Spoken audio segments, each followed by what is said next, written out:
In this guide, I'm going to show you how you can go ahead and get the Castform weather doll here in Pokemon Pokopia. Before we do get into this guide, make sure to like the video and subscribe to the channel with all notifications on. It really does help with the channel and it lets us know that you want more content like this. We'd greatly appreciate it. And if at any point throughout this guide you had any questions, ask them down in the comment section below and we can help you out further. I'm going to be doing my best to reply to every single comment down there. Now you can find one in the starting area of the Withered Wasteland once you do have the Rain Dance Habitat quest. Of course, this is already completed for me since I already have the dolls set up over here. If you want to get more of these, what you can do is also just go ahead and make your way over to Dream Island by talking with Drifloon right here.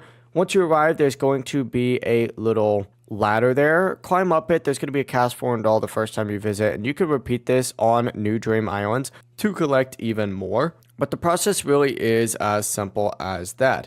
If you had any questions, just ask them down in the comment section below and we can help you out further. I'm going to be doing my best to reply to every single comment down there. Before you do leave this guide, make sure to like the video and subscribe to the channel with all notifications on. It really does help us out, lets us know that you want more content like this. We'd greatly appreciate it. Have a great rest of your day though. Peace.